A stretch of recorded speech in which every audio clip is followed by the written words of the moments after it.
Merci na fidélité et confiance au message au sala biso na émission na bino paradoxe na beka ce moment vous êtes tellement belé le sur la poste télévision na bino pour Hollande émission na bino paradoxe en tout cas merci na fidélité merci na confiance au sala biso et nous sommes là que pour ça tout ça on a pour nous servir bino madame moko paradoxe ces émissions où tout tient à disposition na bino pour nous codifier bino à travers les serviteurs de Dieu pour nous informer bino à travers les politiciens selon évolution ya mboka. Voilà le lana sengo ya ko recevoir pour nabino un homme de Dieu, un serviteur de Dieu, azali disciple ya Kaku Philippe na mikoleleki to yambaki moko ba disciple ya Kaku Philippe botuna biso ba mituna tellement embellé c'est Kaku Philippe. Alors le tout ça lui est fort ya ko faire revenir hier les sous sur la biso qui est exactement Kaku Philippe, parce que vous nous avez demandé alors que Zaki a biso te charge ya ko répondre bino biso toujours recevoir ba on est ba un message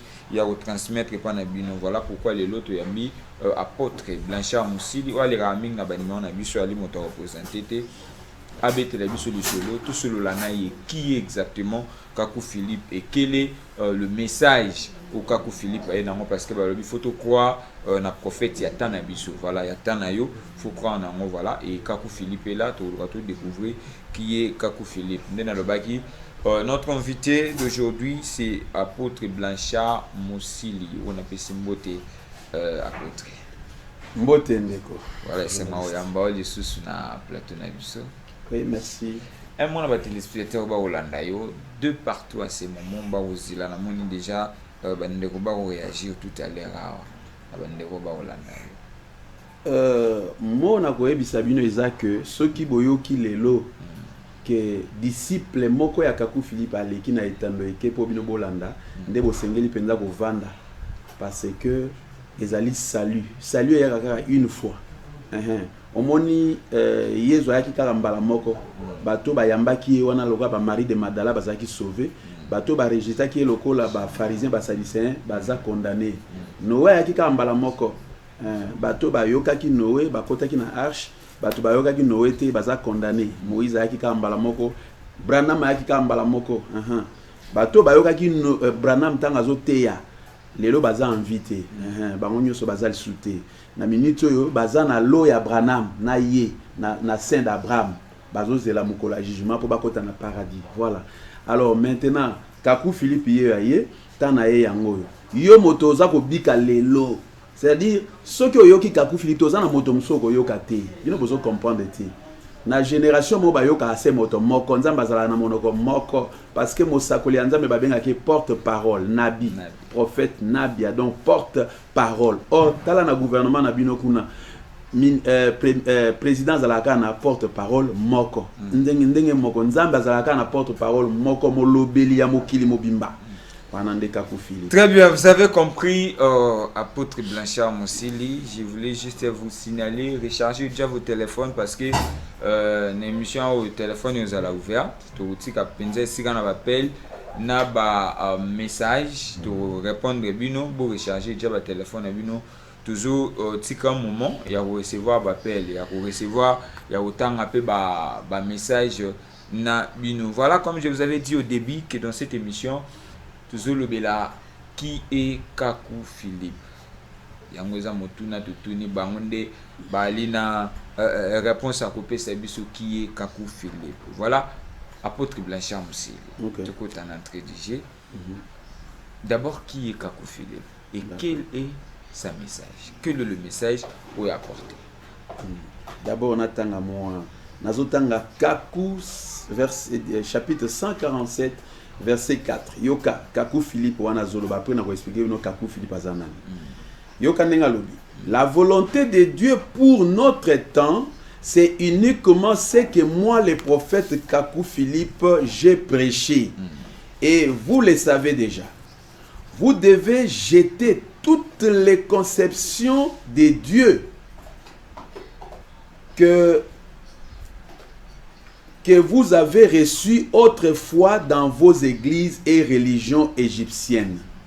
C'est-à-dire, wana motalobi wana Kaku Philippe. Alobi, makambo nyoso bando botama, oyo bayebisa yo na likolo na nzambe, na ntina na nzambe, esengelo bosa na yango, parce que batu bayebisa ki yo wana ba serpent. bato ya zabolo basango bapaster bato wana nyonso wana oyo bateyaka yo oyo bateyaka oti lelo bato ya zabolo sikoyo nzambe atindi moto na ye mpo yo yoka ye moto yango nde Kakou Philippe azali un Ivoirien. Il est né en 1972 ndenge tolobaka na français na biso ya Congo tolobaka 72 abotama na 72 abotamaki na mboka moko babengi Elibu soko okei kuna na Côte d'Ivoire otuni bango que signifie Elibu ba so village d'Eli. Maintenant na pesa ki kombo moto apesa kombo ayebani te mais bapesa kombo village d'Eli. Mais William Branham alobaki Eli les prophètes azoya les véritables Eli les prophètes nga nazo préparer terrain pour naï voilà aïe. Et puis eza hasard te tanga botami les anges ont chanté et puis ba témoins ils sont vivants même celui qu'on appelle comment on l'appelle Ranami so munene wana hein Ewald Frank wana akendaki na l'ifese si c'est l'ifese Ewald Frank bazalai batumi satu ba bimai lokola ba mage tant ba yoki ke ba ange ba yemi na mboka mon Afrique ba yemba parce que ba yebi prophétie ya William Branham elobaki c'est l'Afrique qui enverra cette fois-ci les missionnaires dans le monde entier ya ba kende kuna ba kanga ba photo place ba ange ba yembaki ba ange bazo yemba bata ya nord bazo ya awa bazo ka voir ezo bima kotoyo bata sud bazo ya kotoyo bata est bazo ya awa bango nyonso ba kokuta na place moko bazo kaka ba voir ezo yemba mais il faut dire que place bazo ya kokuta na nde liboso ya lopango ba Kakou Philippe mais maman il est très papa il est très ba yebité eloko nini ezo salama mais les anges avaient chanté voilà. Quel est le message? Voilà Kakou Philippe sikoyo azali Ivoirien abotamakuna et puis azali messager à Matthieu 25:6. Matthieu 25:6. Voilà. Si on peut vérifier, Matthieu 25:6, le Seigneur Jésus qui s'avait dit, mon royaume sera fait semblable à 10 vierges qui ayant pris leur lampe allèrent à la rencontre de l'époux, mais comme l'époux tardait, elles s'assoupissent toutes et s'endormirent. Mais yoka sigo. Mais au milieu de la nuit, il se fit un cri. Yoka. Mais le cri est lobby que voici l'époux. Voilà. Voici l'époux et aller à sa rencontre. Si on a expliqué binongo parce que mais on a un interprète quand on si oui. Ntabanda le bango c'est Ezaki Jean-Baptiste était non motaloba ki wana eza Seigneur Jésus yemo. Seigneur Jésus yemo voilà. Présenté dans Matthieu 25. Okay, allez-y. Voilà. Si on a expliqué binongo bosana o basango bakosa yo basango babetela yo histoire ba ebitina na ngote bosana o ba pasteur ba ebisa yo nzambe asolo na ba pasteur te ba pasteur bazami ibi batalokuta batambongo batwa ya o bakenda na basi na ba hôtel voilà écoutez bien 10 vierges za banani bato oyo nyoso bayokaka susi ya kosambela nzambe kati na mokili bazokende kosambela nzambe bazui 10 elakisi kaka ke bazali ebele mais na kati na bango 5 ya folle 5 ya c'est-à-dire 5 o baza na mwa makambo nyamu mais 5 mususu bazali penda o véritable baza penda na posa nzambe penza baliza na posa bakende kuta enfer te alors mais yoka bango nyonso bakei po bakuta na mobala libala nani mobala libala Mobala libala c'est le Seigneur Jésus-Christ, le Dieu des esprits des prophètes. Nzambe o akela likolona se o atindi Kakou Philippe. Yi o atindaka Noé, o atindaka Abraham. Wana nde nzambe wana. Yende mobala libala. Mais yoka ndenge balobi. Bango ba vierge wana. Tango ba kei ba vandi place mo bazozela, mais mobala libala zoyate. Siko mobala libala c'est Jésus-Christ. Oh Jésus-Christ est la parole. Il faut boyer ba que Jésus-Christ est la parole. Bino bozozela bomona Jésus-Christ au mari de Madala mona quitté. Jésus-Christ au mari de Maria à Monaki, wana azalaki Jésus de Nazareth. Mais si quoi azali azonga na nzoto na ya. Voilà, nazoya pona expliquer bango les 10 vierges. Alors maintenant, tango bango ba lembi, ba lali pongi. Kolala pongi la kisi, ba bungi nzela, ba komi na confusion ekoti. Bazoye ba lisusu te mobala libala nga ko ya est-ce kazawa pi aza ndenge nini? Alors o baki basali catholique, o baki basali protestant, o basali branhamiste, o basali évangélique, o basali mission ministère. Et puis basali ba Bible belé, ba Bible komi o ya lokuta ya solo, o ekosi boye, o lobi boye solo ba lolenge mokoti. Et puis ba pasteur ba bimé belé, na banganga kisi nyoso ba komi ba pasteur. Bana ya zabolo tous les lo ba komi ba pasteur. Alors, confusion donc ekoti na mokili. En sorte que okozwa 10 pasteurs oyambi bangwa bango na bango ba kondimana te. Bango nyonso balobi baza établi par Jésus mais oya koboya moninga voilà bana ya zabolo. Alors maintenant au milieu de cette confusion au milieu de la nuit, c'est-à-dire au milieu de cette confusion, il se fit un cri, c'est-à-dire message mongongo moko ebimé lobi, voici l'époux sorti à sa rencontre. Voilà, l'époux c'est Jésus-Christ, mais il est la parole. Parole yango wana bo bima bo kinokutana na parole. Parole wana nde Yesu Kristo, parce que bazoka sa Yesu o bazana ba photo ne na ndaku. Non, Yesu nde liloba yango wana ye na mosakoli kaku Philippe. Donc bana ya Nzambe bako bima, c'est-à-dire les 10 vierges bako telema. Mais ezana groupe moko bako telema te. O bako telema te bako tikala ba catholique, ba protestant, ba branamis et ba évangélique. Wana nde basi ya Matthieu, non, Ephésiens 4, au balobaki barozwaka akombo ya mobali, mais bala na biso moto komi lesa, c'est-à-dire bango basali Bible na bango bazana posa révélation te, bango bakotanga ka Bible na bango timo kile kokufa, bango basali ba église na bango bakomi kombo nzambe malamu bima mission soki nini wana wana bana ya zabolo o nzamba koloba na bango, je ne vous ai jamais connu. Mais sikoyo ba vierge sage na fort nde ba telemi bazali kolanda sikoyo liloba oyo. Très bien. Voilà. Na comprendre yo na lando vraiment malade. En tout cas, mesdames et messieurs, rechargez déjà vos téléphones. Il y aura vraiment à boire, il y aura à manger et à boire dans ces sujets autour de l'obéla qui est Kakou Philippe. Na une personne des questions mon boy. Okay. La première question c'est que d'abord, est-ce que pour avoir les salis, il faut les rapports intermédiaires? C'était un. Et puis deuxièmement, surtout une matière, dans acte 12, acte 4 et 12, selon la Bible, selon l'écriture, ils ont un combo mon côté pour payer sa sali. Ils ont un combo mon côté dans sa Bible. La Bible a précisé aucun nom pour payer sa sali, c'est le nom de Jésus-Christ. Comment bien nous me mettre sur Kakou Philippe, tu crois en Kakou, et puis tu sois vie éternelle. Voilà. Wana siko ezali selon yango nauta otanga prophète Kakou Philippe abi bobo sana o nyoso ba passer ba epsa bino batalo kuta. Non, c'est la Bible. Non, la Bible muta interpréter la Bible les a pasteur te. Pasteur atangi po ayebi français, mais ce n'est pas que yo tangi na français nde o interpréter o kanisi o comprendre. O comprendre te. Tala batuna ke enu éthiopienne. Soki azo comprendre makambo azo tanga wana. Alobi nazo comprendre te parce que moto akososolisa ngangwa zate. Moto po asosolisa yo ango. Il faut azala prophète messager. So kaza prophète te azali moumbu ya prophète parce que ayoki maloba wana pas ya prophète. Siko ba passer na bino ba bimi lelo. Bazo sosolisa bino Bible en tant que qui? Ozomona yango ba bungisi mokili yango moni ba église comme belé parce que moto na mota pesi interprétation na ye. Vous comprenez? Vous comprenez? Moto na mota pesi interprétation na ye. Il n'y a qu'un seul nom. Je dis amen. Mais ce nom là c'est un mystère. Mais maintenant écoutez. C'est Jésus qui sauve, c'est Dieu qui sauve. C'est Dieu qui sauve. Comment tu ne connais pas Kakou Philippe? Maintenant, comment Dieu sauve? C'est Dieu qui sauve, c'est Jésus, il est mort sur la croix pour nous sauver. Mais maintenant, comment il va vous sauver? C'est ça le problème. Vous devez les recevoir avant qu'il vous sauve. Mais maintenant, vous allez les recevoir comment? En lisant la Bible? Non, vous allez les recevoir en votre temps par un prophète. Parce qu'il y a ça liloba.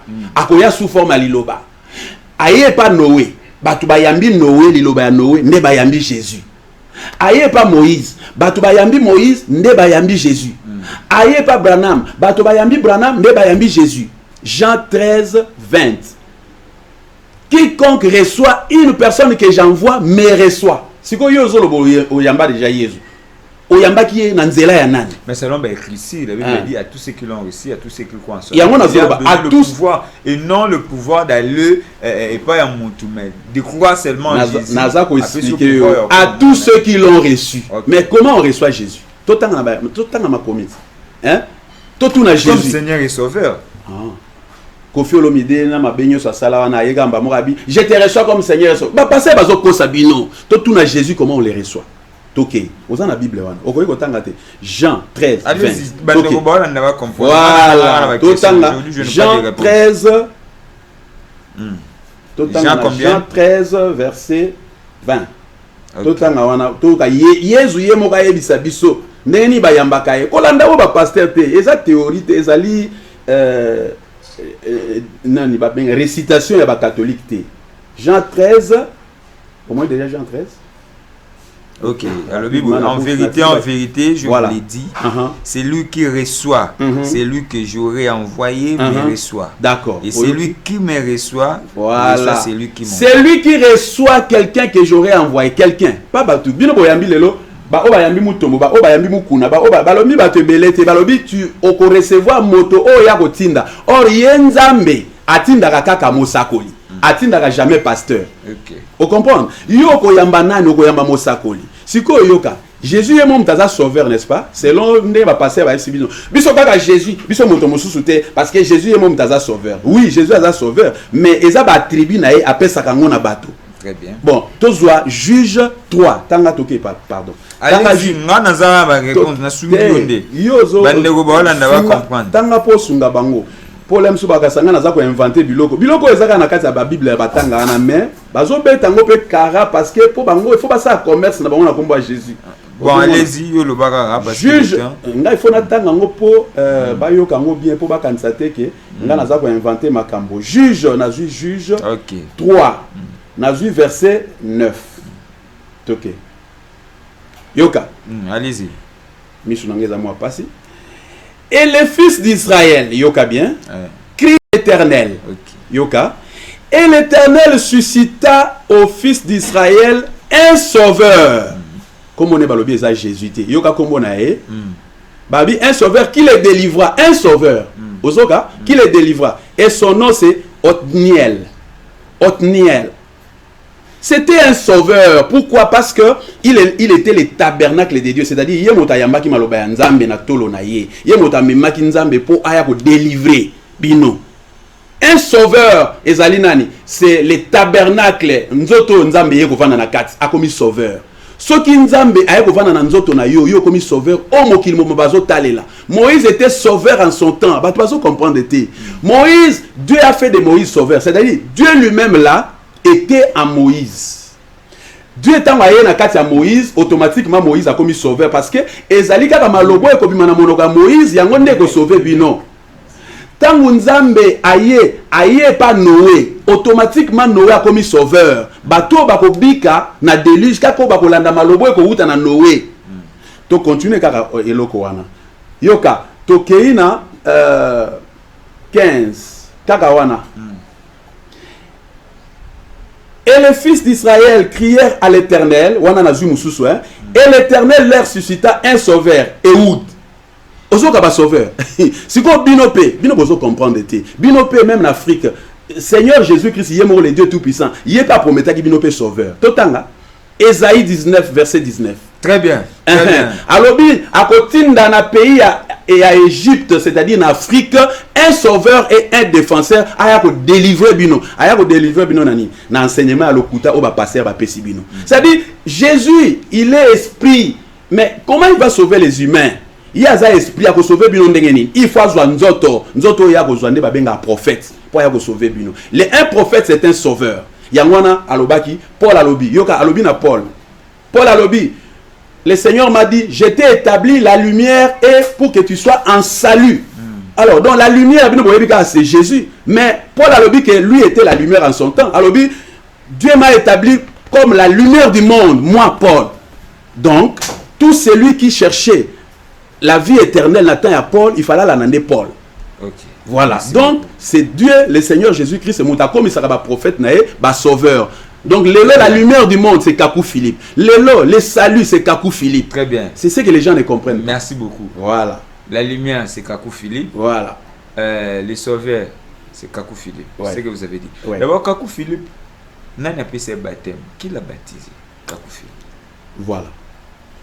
N'a pas ça Kakou Philippe baptême. OK. Mouta appelle ça Kakou Philippe baptême. Ezali, pasteur, il y a qui est dans l'église. Kakou Philippe, lorsqu'il a reçu la révélation, a tiré dans l'église au Moroté. OK. Banda a joué la révélation. Banda, c'est-à-dire, Kakou Philippe, azaï ko sambelate, ayebipe, makamanzambete, ayebipe, n'est pas fongola kutu Bible. Moi, je m'a même cassé enseigner. Non, non. Wana mante, kotan. Cassé le bas enseigner. Na koya ko banda wa omona. Soka sengi bolim sita okufa. Mais le clair, écoutez, nalobi boye, mensonge wana nyoso. Soka sengi lango bolimbi cité pa Kakou Philippe na ko finga wana akufa. Soka sengi bolimbi akeba. Nazolo ba bien toza na TV. Batu nyoso ba finga Kakou Philippe, c'est le temps. Parce que yoka, parce que l'ange du Seigneur a bandi ko frapper. L'ange du Seigneur a bandi ko mi monisa. Bozo ka sangote. Des voix crient dans le ciel et comme il loba déjà.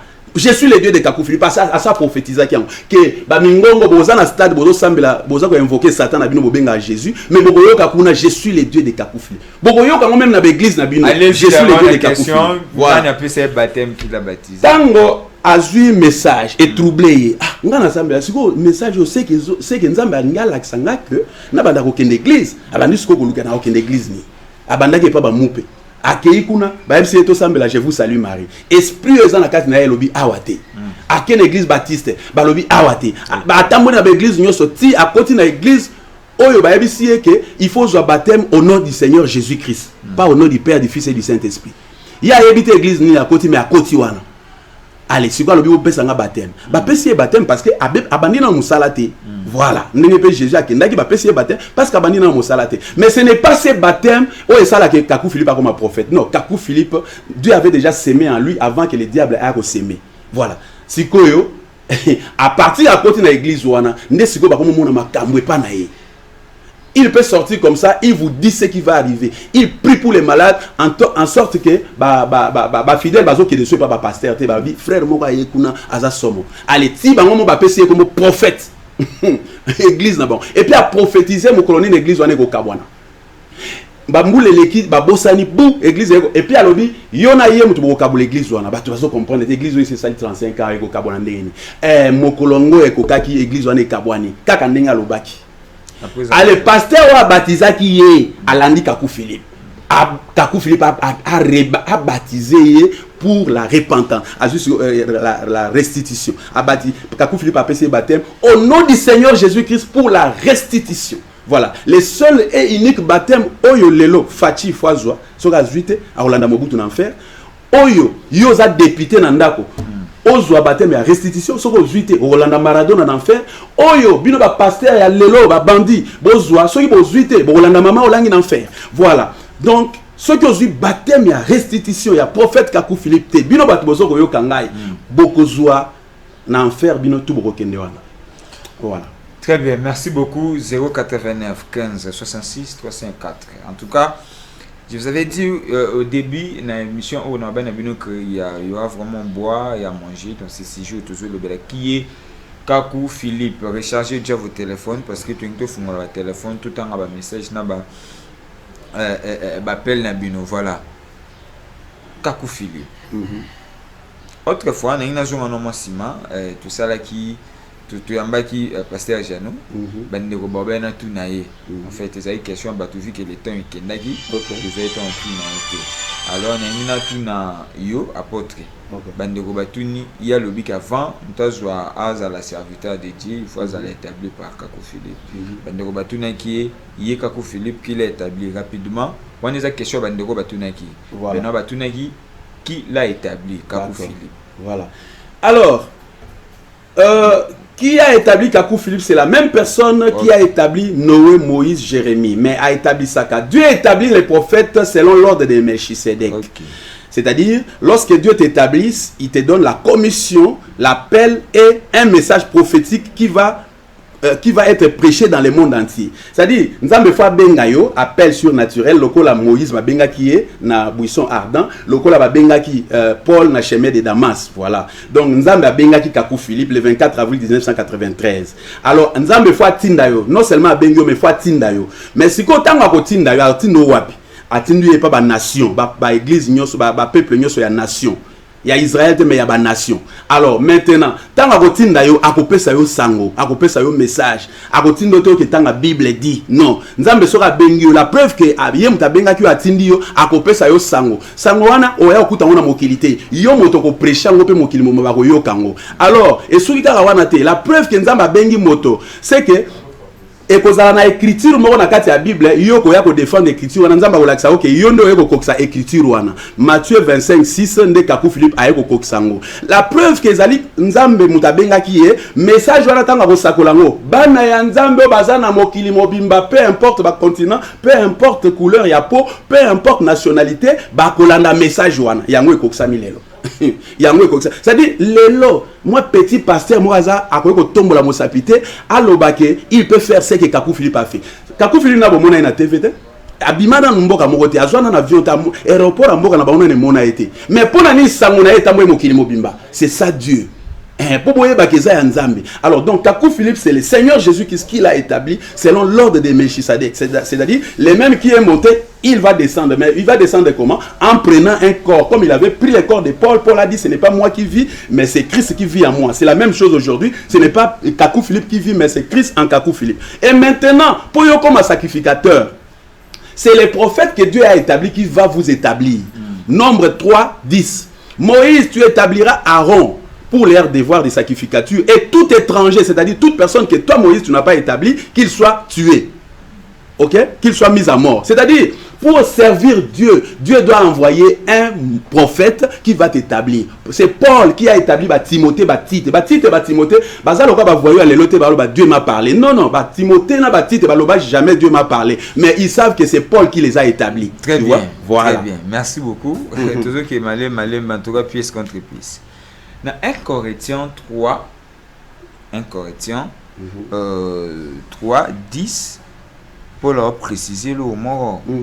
Alobi, car personne ne peut poser notre fondement que c'est lui qui. Paul Alobi, mon côté opposé fondement. D'accord. D'où vient maintenant Kakou Philippe? D'accord. Ah, bino ba pasteur quand dans un maison moto. Mais c'est les écritures, c'est pas le pasteur. Écriture, on va expliquer. Qui explique? C'est les prophètes. Au monde nga naza ko expliquer boy. Moutou ata outi Belgique alanda Kakou Philippe a contredire ngate. C'est ça les Éphésiens 4. Les Éphésiens 4 ne peuvent pas se contredire. Jean et Jacques va se contredire zakite. Aaron ba Lévi va se contredire zakite parce que ba olanda car un seul guide. Voilà, ba Éphésiens 4 na bino lelo ba bandit, ils se contredisent à temps et à contre-temps. Voilà, il y a le kuta. Alors maintenant, écoutez, lorsque Paul dit j'ai posé les fondements, il dit à qui? C'est lui qui était le Kakou Philippe d'aujourd'hui. Vous ne comprenez pas. Paul était l'ange de l'âge de l'Éphèse.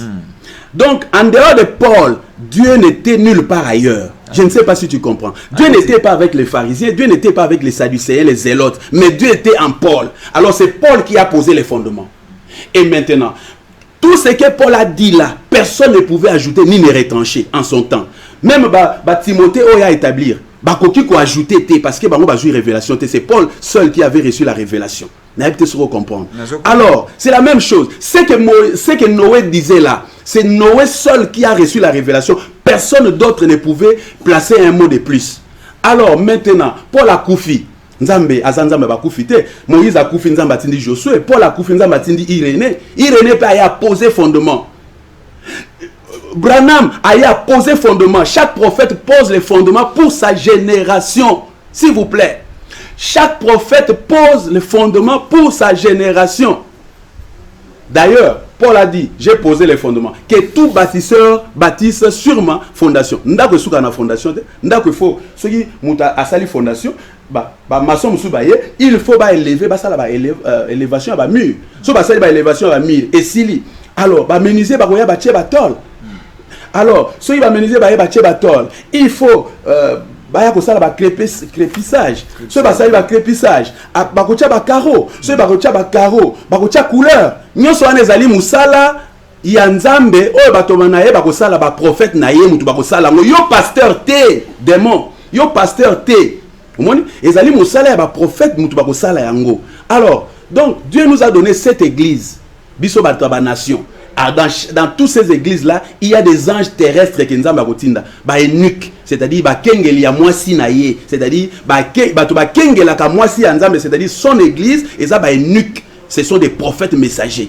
Église ya nzambe, ce n'est pas les bâtiments, ce n'est pas la Bible, ce n'est pas la théologie. Église ya nzambe, sur ces rocs, je bâtirai mon église. Sur cette révélation, je bâtirai mon église. C'est-à-dire pour on a bâti l'église dans Jésus. Je vais donner une révélation à quelqu'un, comme j'ai donné à Pierre à écouter la révélation. Paul a eu une révélation à chemin à Damas, église Nzambe Bandi. L'église de Dieu, c'est la révélation. J'insiste, c'est la révélation. Et mon iselo, l'église Nzambe. Sans révélation, il n'y a pas église. Sans révélation, il n'y a pas église. Tout ce que vous appelez église aujourd'hui, ce sont des toilettes de Satan. tout ce que vous appelez église, vous écoutez-moi. Bino batalage de la Odyssée, bazabolamike. Bino oh nyo soboza ko benga église lelo. Ce sont des toilettes de Satan. Ezali banda kwa banganga. Toujours qu'à Paul Luana, toujours Voilà. qu'à Paul, Azolo Bana Galate 1 Galate 1er 7e verset le 8. Moutoua Oyana évangile Moussoussou Oyo, et ça d'ailleurs il y a Jésus qui soit maudit. Mais est-ce que na kanisa yo comprendre non te? Na comprendre d'autres que bien azom sur par rapport à Oyo le OK. qui est inspiré. Voilà. Paul n'a pas prêché l'évangile de Jésus, mais Paul a prêché la révélation de Jésus. C'est différent. Paul n'a pas prêché l'évangile de Jésus. L'évangile de Jésus, bah tu vas prêcher qui en Pierre, Jean, Jacques, Matthieu, Marc. Parce qu'ils étaient les disciples de Jésus. On va prêcher l'évangile de Jésus. L'évangile de l'Axis Sangomalamo, mais il y a un prophète. Alors, Pierre, Jean, Jacques, prêcher l'évangile à Jésus. Mais Paul a prêché la révélation de Jésus. C'est-à-dire, Maloba, Paul a prêché. Et comment nous avons livre na yé? Tant que ba Colossiens, ba Éphésiens, ba Tite, on a révélation au Paul Azouaki, mais révélation à Jésus. Il n'a pas de comprendre. Na révélation yé motazouaki ango, motakoki ko bakisa zalité. Lelo c'est Kakou Philippe qui a reçu la révélation, motopa koki ko bakisa zalité. Biso ba Éphésiens 4 mais na hébreu Jésus lui-même Jésus dit le même hier aujourd'hui éternellement na hébreu ce que Kakou Philippe le bim to lo la bakisate mais Jésus avait déjà dit ça je suis le même hier aujourd'hui éternellement. Tout ça là pour comprendre. Moïse d'accord. N'ajoutez pas, ne retranchez pas liboso ezalaka na Paul te. Moïse a dit na makambo nga na tikeli bino na moto alongola te moto bakisate c'est Moïse. Ozoga, Moïse, qui n'est pas dans Deutéronome, c'est Moïse qui a parlé de ça. Alors, même maintenant, regardez, lorsque Dieu s'est révélé en Josué, Josué a ajouté dans le livre de Moïse. Pourquoi?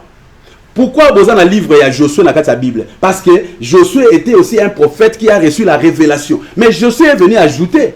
Pourquoi? Parce que Josué était un prophète maintenant. Azalaki faisait 4 et à Moïse. Josué Azalaki, un prophète messager. Voilà pourquoi Azalaki n'a bâton. Mais pour n'a pas 4 Jordan, bazota la esiko. Biso to message na Moïse, Azalaki na bâton, a 4 bebale na bâton. Siko ya zolo ba ya za prophète, siko to kotala na Jordan kosuka wapi. Batala boye, bazozela, ya kosala soki nini, ayisi bango ka bodinisa makona mai, ba dinisa makona mai, mai kabwani. Voilà. Mais azwaki ngo na livre Moïse, non, azwaki ngo par la révélation. Mira Jéricho ko buka na ndenge nini, ayisi bango bo tourner 7 fois après bo beta cri. Ba tourner cette fois ba beti cri Mira Jéricho ekoyi azwaki ngo na livre Moïse non c'est sa révélation mais Moïse avait dit n'ajoutez pas ne retranchez pas mais pourquoi Josué a ajouté parce que Josué était un prophète. Voilà, Dieu par un prophète Dieu est sorti Israël de l'Égypte, Moïse, et par un prophète Josué Israël fut gardé. Donc après un prophète vient toujours un prophète et un prophète ne répète pas les paroles d'un autre prophète. Un prophète vient avec la révélation de son temps. Les paroles de Dieu, ce n'est pas la Bible. Quand on parle de la parole de Dieu qui va vous sauver, c'est la parole qui se trouve dans les ciels mais qui va venir dans une génération par un prophète. Voilà. Très bien. Quelque part, dans qui nous la Bible, bien que nous avons une comment déjà SMS na yo, na mo SMS monsieur Zokota benga rapidement parce que ba minute c'est tellement moukié apôtre Blanchard Msili. Ouais. Expliquer Matthieu 23:36 là où la Bible a dit je vous l'ai dit en vérité, je vous le dis en vérité tout cela retombera sur cette génération. De quelle génération la Bible parle? Matthieu 23:36. Génération ni Bible de la nuance retombée dans cette génération. De quelle génération nous parlons? Voilà. Et ça, au moins, ils sont retournés à pasteur, ils vont divaguer, répondre. Parce que le pasteur, il y a les lois, il va tourner la question de la Bible, il a sa réponse. Est-ce que yo, aux prophètes, pour yo sa réponse? Au retour à Bango, baptême nini batwa kozwa lelo, et ça, au moins, pasteur a pesiboé, a pesiboé, au fani nanda ko bi vraiment ya ngonza maboma mokili. Confusion totale. Ceux qui va tourner aux questions, au moins que yo comprenez l'explication en côté, le banga na za mosakolité pour répondre à la question. La question est difficile, c'est les prophètes qui doivent parler. Ozoka, génération, yoka, Ésaïe 51 verset 8. Nzambe azoloba, mon salut, yoka, Nzambe azoloba Jésus. So baloba Nzambe c'est Jésus, hein. Bobo sanate. So baloba Nzambe c'est Jésus. Le Seigneur Jésus-Christ. Voilà. Alors, mon salut, c'est de génération en génération. C'est-à-dire, salut nangai. C'est-à-dire, Nabi qui s'abat de génération en génération. Mais Akobi qui s'abat de la bino sauveur. De génération en génération. Soit atteindre sauveur, ça veut dire quoi? Atteindre message. Message n'a pas dit que sabino. Mais message va aller dans les vides. Il faut y aller dans Mosakoli. Ce qui Paul a l'oba quitté, mais vous avez un livre, il y a Paul T. Ce qui Moïse a l'oba quitté, Moïse a parlé. Bien vous avez un message à Nzambe, mais c'est un prophète qui a parlé, c'est un homme qui a parlé de la part de Dieu. Maloba Nzambe, Natangeli bino, Kakou Philippe, Yoka alobibo. Nazotanga Kakou 147, verset 6. Soyez sourds à ma parole, homme méchant, fils de Bélial, esclave de l'argent, ouvrier des péchés, mais Dieu décoiffera votre refuge et transpercera votre paix pour toujours. Vous mourrez dans votre misère. Dieu transformera toute la terre en enfer. J'appelle sur vous tous les malheurs qui n'arrivaient qu'aux autres. Je vais en guerre contre les médecins qui vous traitent, qui vous soignent. J'ai établi l'enfer sur la terre et les chiens vous mangeront. J'appelle sur vous les animaux sauvages à la piqûre mortelle. Vous avez la forêt, mais vous allez mourir de faim. J'appelle les criquets sur vos plantations. Un malheur passera, un autre malheur viendra. Toutes sortes de difficultés fondront sur vous. La terre tremblera partout en Afrique, en Europe, en Amérique et en Asie. Les océans fonceront et poursuivront les Africains. Des tornades vous épouvanteront, vos maisons iront dans les profondeurs de l'océan et les poissons nageront dans vos rues. Ainsi dit l'Éternel. C'est la bouche de Kakou Philippe qui a parlé, mais c'est Dieu qui a parlé. Ce qui a dans le monde entier, Pito parle. Kakou Philippe a parlé, mais c'est Dieu qui a parlé. Moïse a parlé, mais c'est Dieu qui a parlé. Bah, pasteur, Binemi Anzambe numéro 1, ce sont des pasteurs. Parce que ceux qui le passer à on ferme tout ça, nous tous nous allons suivre Kakou Philippe. Au moins on a payé au tombe parce que péché au moins moins. C'est-à-dire si les lots doivent vivre selon Kakou Philippe à l'obi les lots, péché que ça la soutient dans mon kili. Moi au hôtel et au kangama, bar et au kangama, musique on a boyoka ya ba wera et que ça la soutient. Vous comprenez? Football, vous êtes allé sauter parce que il nous reste 5 minutes. Tu profiter de temps pour un message rapidement parce que 5 minutes, c'est ce de robot tenir à regarder. Voilà, ils ont foutu un bus tout ça, l'effort tout le temps. Un message, je ne appelle monsieur Zokota, mais toujours courir derrière le temps. De comment à combien s'il vous plaît. Voilà. Mbotende ko journaliste Isa Papa Bernard na Mombele. Voilà, Tounaye a expliqué Esaïe 53 8. Merci beaucoup Papa Bernard. Là je rapidement Esaïe 53 8 a commis à bon. Peut-être qu'il a contredit ah, Moutako contredit madame Toloba azate na mokilia. Mais moi Kakou Philippe n'a pas d'adversaire. Merci beaucoup. Moutako contredire moi azate na mokilia. Voilà, merci. Ouais. Bonjour messieurs journalistes, c'est Pépé Mundemba depuis Bandal. C'est monsieur Chanesco, s'il vous plaît. Tout à fait. Je vous avais dit dès le début que il n'y a pas de problème. C'est moi ça va participer à l'émission. La question ça va beaucoup plus nous aider, non? Bon, s'il voilà, nous avons mis balai à Souka. Du moins, message, je tellement belé, je ne sais pas. Voilà. Papa Yebisa Bango Batanga Jean 1-1. Tu peux sa réponse rapidement. Alors, Jean 1-1. Nous sommes devenus enfants de Dieu, ni de la volonté de. Voilà. À comprendre. Jean 1, au commencement était la parole. La parole, c'est que la Bible. Bino, église catholique, n'est pas bino mai bino. Bon, tout ça là, papa, on va botter en 1960. Dans un message de Souka, bonjour voilà. Journaliste, c'est Plamedi, Jésus-Christ est le seul Dieu, Botika Kindoki, Wana Eza distraction. Dans le bagage déjà, dans un Souka, pardon. Il y a deux dieux. Bonjour, c'est Berger Arnaud de Foatina. Il nous faut le dire, c'est l'idolâtrie et Kakou Philippe, c'est un humain. Voilà, c'est Berger Arnaud de Foatina. Mais c'est-à-dire que pasteur aussi trop. Kakou Philippe, c'est un humain. Oui. Et bon, Noé Azakina, il mettait. Moïse Azaki, il mettait. Jésus de Nazareth Azakina, il mettait. Les gens ne comprennent pas. Jésus mangeait, non? Un humain, Azo qui n'est pas toilette. Qu'est-ce que vous ne comprenez pas, vous? Nzambe motatinda kabasakoli. Soka lingabi ki sabato, akotinda moto. Soka lingabi ki sabanyama, akotinda nyama. Idolâtrie, c'est-à-dire quoi? Oh, mais là-bas, na Israël, c'était seulement Moïse. C'était seulement. Les gens sont ok na Israël kuna. Okoyoka kaka Moïse. C'est l'idolâtrie, hein? Okoyoka, bango kuna, c'est le Dieu de kuna na Israël. Ba ebi Jésus te. Jésus, pour na bango faux prophète. So bino ne bozoka sande bino boyamba Jésus na Israël ba yamba. Non. Na tala na kenda tote ya ba juif biso toza ko ba passer na biso tote ya mokili mobimba. Tozo te ya ba juif. Juif soki olinga yo kayo. Tant lobaka ka Dieu, ko loba Jésus te. Soko lobi na juif Jésus a ozwa susu mateya na ote. Parce que bango pona bango Jésus azali moto ya ko bebisa makambo nzambe. Bango pona bango c'est Moïse. Wana idolâtrie, hein? Mais vous ne comprenez pas. Ceux qui balaxi bino prophète te. Ya tant on a bino te. Kasi yona jugement dernier ndeko zela bino. Jugement dernier balobi les livres seront ouverts et les livres de chaque prophète sera ouvert pour le jugement de sa génération. Le jour du jugement, les livres de Noé sera ouvert pour la génération de Noé.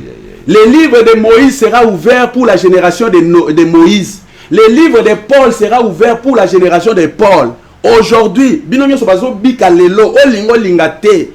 Fati aza président na yo, ndenge pe olingo lingate, Kakou Philippe aza prophète na yo. Mukola jugement parmi les prophètes, il y aura un seul noir, Kakou Philippe.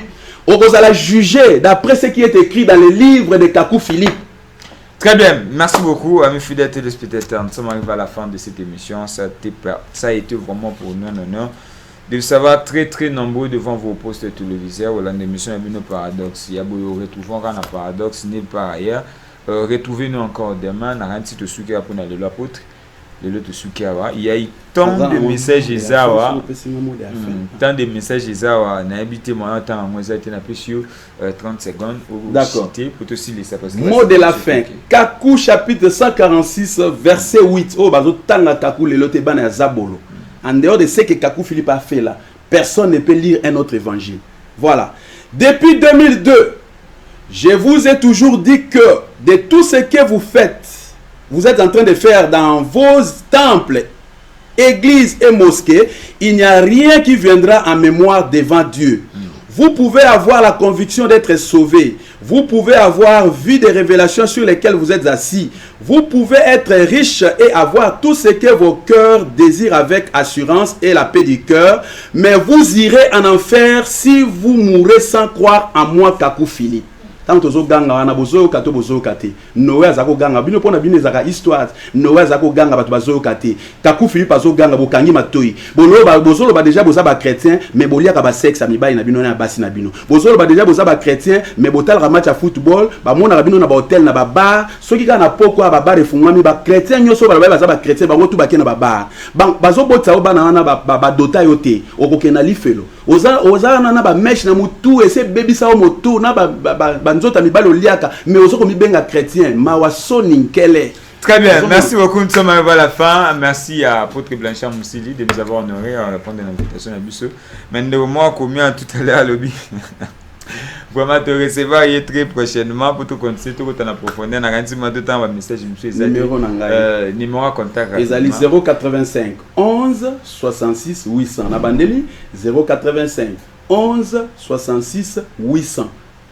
Merci beaucoup, Bolandi Bissona Bokebi. Merci, Excellence, pour ça, mon cordon, on est ensemble. Merci, Radio Forum Moulin. Merci, un ingénieur Nikis. Merci, Nabino Nyon, sur Bolandi Bissona de partout. Merci, Naotga. Merci, à tout le monde. Quand ce qui est unité, tout le monde a prochainement, n'oubliez pas de vous abonner à la chaîne YouTube Paradoxe Officiel. Vous retrouvez l'intégralité de l'émission dans la Paradoxe Officiel. Tsigan Kolo, abattre la bino, tout le monde prochainement.